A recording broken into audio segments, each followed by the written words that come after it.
Welcome back. 7 Republican candidates for president debating here on the campus of St. Anselm Congress in beautiful Manchester, New Hampshire. St. Anselm College, excuse me. We want to turn to foreign policy now. I want to move up to Hancock and Jean Mack, and she's got a question. I'm here with John Brown from Swansea, New Hampshire. He's retired from the U.S. Navy, 25 years of service, and right now he has 3 sons serving in the Navy, so you can imagine he has a very important question. What would you like to ask tonight, John? Osama bin Laden is dead. We've been in Afghanistan for 10 years. Isn't it time to bring our combat troops home from Afghanistan? Governor Romney, take the lead on that one.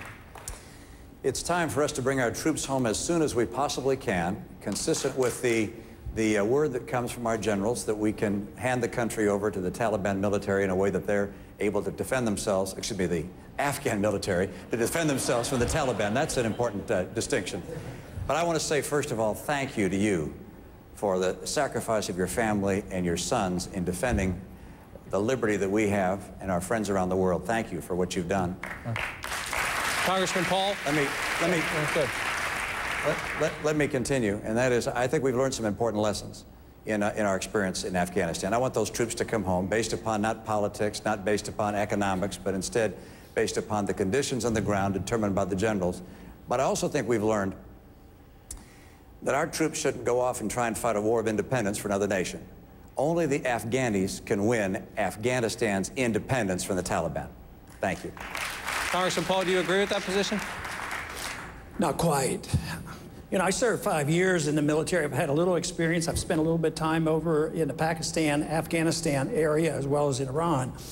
But I wouldn't wait for my generals. I'm the commander-in-chief. I make the decisions. I tell the generals what to do, and I'd bring them home as quickly as possible, and I'd get them out of Iraq as well, and I wouldn't start a war in Libya. I'd quit bombing Yemen, and I'd quit bombing Pakistan. I'd start taking care of people here at home because we could save hundreds of billions of dollars. Our national security is not enhanced by our presence over there. We have no purpose there. We should learn the lessons of history, and the longer we're there, the worse things are, and the more danger we're in as well, because our presence there is not making friends, let me tell you. Governor Pawlenty, a growing number of Republicans are more skeptical of these foreign involvements, but I want you to take what Congressman Paul just said there, and let's focus on one. He said no bombing in Yemen.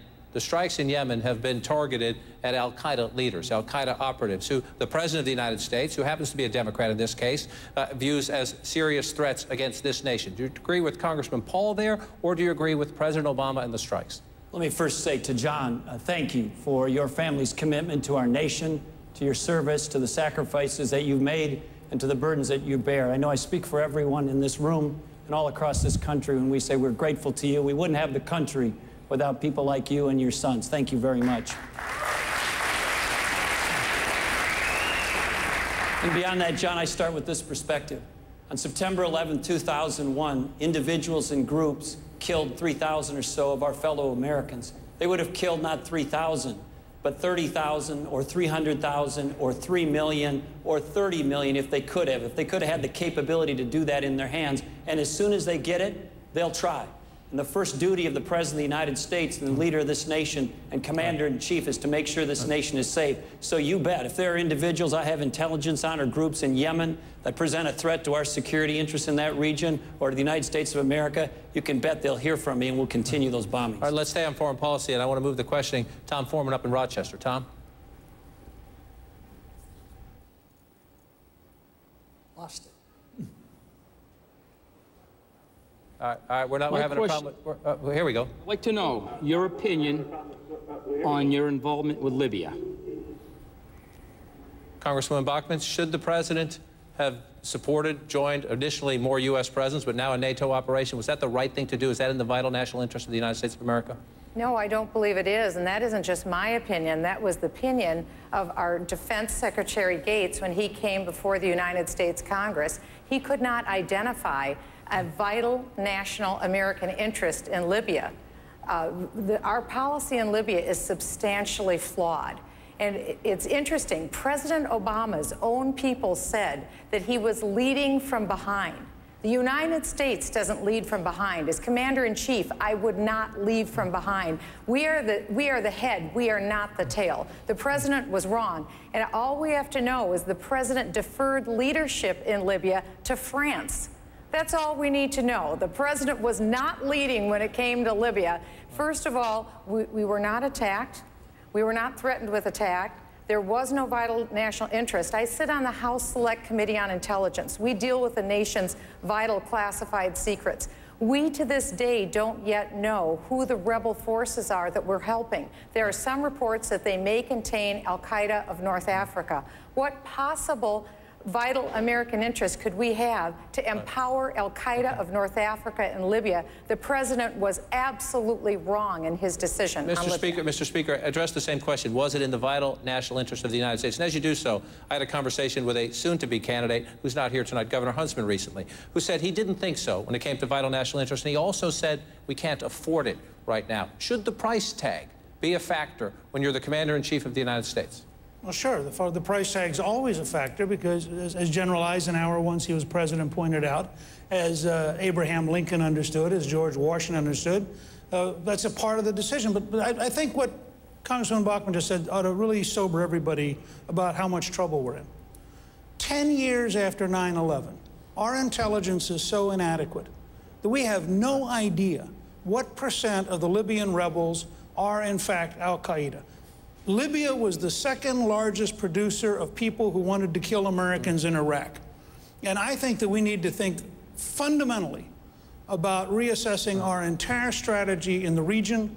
I think that we should say to the generals, we would like to figure out how to get out as rapidly as possible with the safety of the troops involved. And we had better find new and very different strategies because this is too big a problem for us to deal with American ground forces in a direct combat. And we have got to have a totally new strategy for the region because we don't today have the kind of intelligence we need to know even what we're doing. Mr. Cain, take 30 seconds, please. Just give people who might say he's a businessman, he has no experience in government. How would you look at your responsibilities? Draw that line, vital U.S. national interest as Commander-in-Chief. It starts with making sure that we understand the problem, which I don't think we did. We didn't have the intelligence.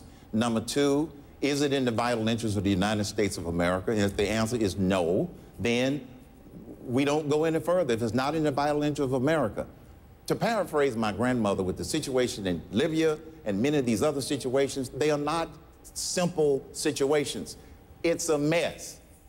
It's just an absolute mess, and there's more that we don't know than we do know, so it'll be very difficult to know exactly what we do until, like others have said, we learn from the commanders in the field. Well, let's stay on how you would all focus as a commander-in-chief, and let's move down. Jennifer Vaughn on the floor has a voter and a question. Yeah, staying on this topic, John, thank you. I'd like you to meet Greg Saltz, who lives in here, Manchester, New Hampshire.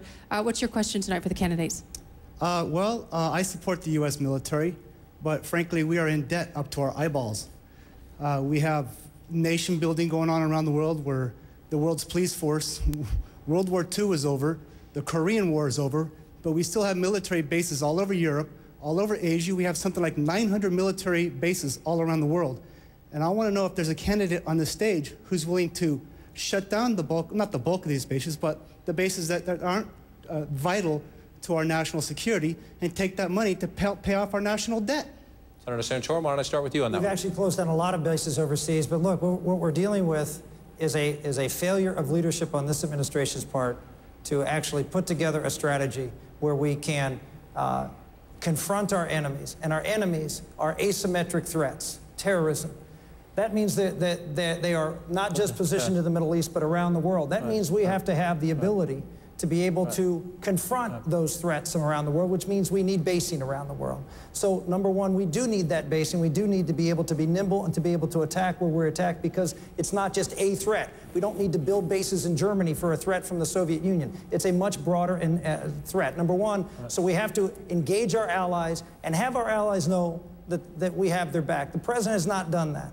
He has done everything he can, whether it's Israel or Honduras, or whether it's Colombia, or whether it's the Czechs, the Poles. He has turned his back on American allies, and he has embraced our enemies. Our enemies no longer respect us, our friends no longer trust us, and we have a foreign policy that unfortunately now we're probably going to need more of a presence because we have created such a vacuum. Thus, all of the contingency operations that you're seeing here are the result of America's fecklessness in dealing with the threats that confront us. I need to step in on time here. We have to take our last break of the evening. I know a lot of you have a lot of things to say. We'll get to more issues as we do so. If you take a look up here, you see the conversation on Facebook and Twitter. A lot of good questions. Would you have released the bin Laden photos? Would you support Israel at any cost if they're attacked by surrounding hostile countries? Good questions from our viewers there. We're here on the campus of St. Anselm College, Manchester, New Hampshire. 7 Republican candidates for president.